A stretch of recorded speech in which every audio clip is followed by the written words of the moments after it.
Hello students. I'll welcome in this video. In the last video, we had learned about the history of Indian tradition, but about the ancient period.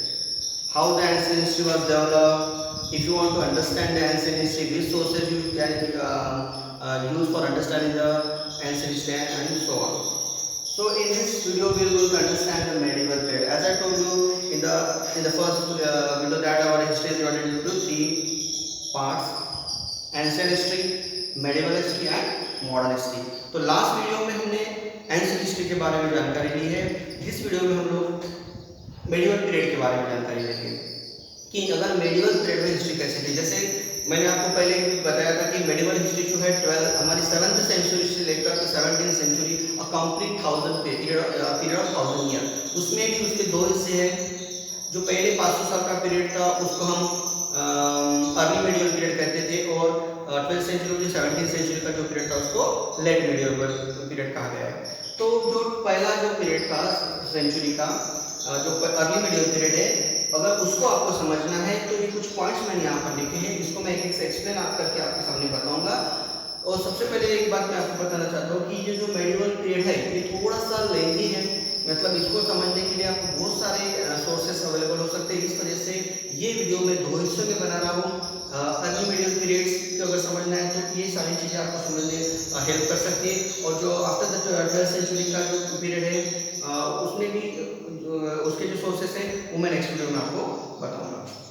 तो देखिए यहाँ पर सबसे पहले हम लोग देखते हैं कि कल्हाना राजतरंगिणी, ये बुक है, कल्हाना ने लिखा है राजतरंगिणी, और इस बुक्स में हिस्ट्री ऑफ कश्मीर की पूरी हिस्ट्री की जानकारी इसमें दी है। और ये बुक जो था वो 12th सेंचुरी में लिखा गया है। कल्हाना ने जब ये बुक लिखा था उन्होंने ये बुक में खुद कहा है कि जब ये बुक लिखा तो टोटली बुक भले ये मेडिवल पीरियड में लिखा गया होगा, बट जो मॉडर्न हिस्ट्री है, मॉडर्न हिस्ट्री में जिस तरीके के सोर्सेस को यूज करके जो साइंटिफिकली मेथड से हिस्टोग्राफी लिखी जाती है, नियर अबाउट उसी तरीके से कल्हाना ने अपनी ये राजतरंगिणी बुक लिखी है। हर एक चीज को क्रिटिकली एग्जामिन किया गया है, इंस्क्रिप्शन रहो, कॉइन्स रहो, स्कल्पचर रहो या कोई भी डॉक्यूमेंट्स को टोटली क्रिटिकल एग्जामिन करने के बाद उन्होंने ये बुक लिखी है। So this Kalhana's Rajatarangini very useful to understand the medieval period. एक पॉइंट। देन सेकंड पॉइंट, जो मेडिवल पीरियड था उस समय के मुस्लिम जो रूलर्स थे उनके कोर्ट में जो हिस्टोरियंस थे वो सारे के सारे historians influenced by the Arabic and Persian historiographers. ये सारे लोग जो पर्शियन और अरेबिक हिस्टोग्राफर्स इनसे काफी ज्यादा प्रभावित हो चुके थे। और खासकर मैं यहाँ पे नाम लेना चाहूंगा जियाउद्दीन बरानिस। जियाउद्दीन बरानिस ने उस समय कोर्ट्स में एक अलग सा अपना स्थान स्थापित किया था। उनका एक बुक था तारीख-ई-फिरोज-शाही, और ये बुक उन्होंने खुद लिखा था, a book written by him. इस बुक में उन्होंने डिटेल में कहा गया है कि कोई भी हिस्टोग्राफर्स जब वो हिस्ट्री लिखता है या बायोग्राफी लिखता है किसी किंग्स की, तो उसने उस समय बहुत सारी चीजों का ध्यान देना है। He cannot only write about the good things, welfare policies about the king, but also about the incorrect policies and failure। मतलब जो राजा की तरफ से गलतियां हुई हैं, जो पॉलिसीज उन्होंने रन की थी अपनी जनता के लिए, शायद वो उस समय के हिसाब से सही या गलत हो सकती है, ये सारी चीजों को अपने उन हिस्टोग्राफी में इन्होंने इन्वॉल्व करना चाहिए। ये चीज जियाउद्दीन बरानिस ने वहां पर क्लियर की है।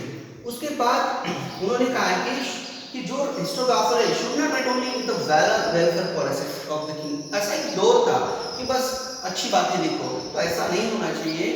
जो भी हिस्टोग्राफर है, जो भी हिस्टोरियन है, उन्होंने उस किंग्स के या जिस भी इवेंट के बारे में वो लिख रहे हैं उसके दोनों बाजू, गुड एंड बैड, सारी चीजों को एक्सप्लेन करना चाहिए अपनी हिस्टोग्राफी में। Then write about the non person and cents.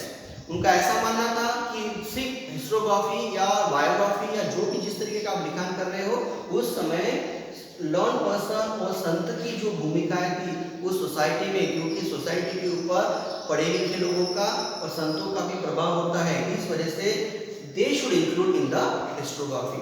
इनको भी हिस्टोग्राफी में इंक्लूड करना चाहिए। इनकी भी अगर हम स्टडी करते हैं then we can understand the medieval period. ऐसा नहीं है कि इनको छोड़कर हम मेडिवल पीरियड की पूरी हिस्ट्री समझ सकते हैं। So they have also the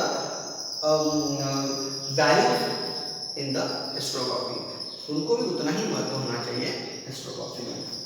उसके बाद है जो हिस्टोरियंस थे इन द मुगल कोर्ट, मैंने जैसे अभी बताया कि हिस्टोरियंस जो मुगल कोर्ट में थे उस समय एक दौर था, एक ऐसा ट्रेंड था कि बस राजा के बारे में अच्छी अच्छी बातें वो दरबार में पेश किया करते थे और उन्हीं के अच्छी अच्छी बातों के बारे में ही लिखते थे। फिर वो पिक्चर्स हो या फिर वैसे कोट रहो, लाइन कोट जैसे सॉन्ग है या कुछ पोएटिक कोट्स में उसको पेश किया जाता था।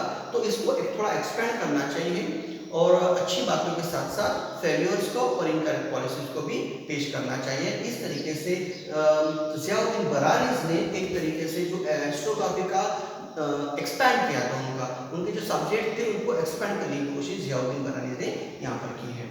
उसके बाद Babur's autobiography, Babur the founder of Mughal empire, Babur जो थे वो मुगल एम्पर के फाउंडर मेंबर हैं। उन्होंने उनकी ऑटोबायोग्राफी लिखी है तुज़ुक-ई-बाबरी, और इस तुज़ुक-ई-बाबरी नाम की किताब में उन्होंने अपना पूरा जीवन चरित्र को मेंशन किया है। उन्होंने जितने बैटल्स लड़े हैं, जिन जिन बैटल्स में वो गए, जहाँ जहाँ गए, जिन जिन सिटीज़ को उन्होंने विजिट की, फ्लोरा फोना एक एक चीज़ को उन्होंने वहाँ पर मेंशन करने की कोशिश की है। So these are the some points to understand the early medieval periods. In the next period, we are going to understand the late medieval period. So till then, goodbye students.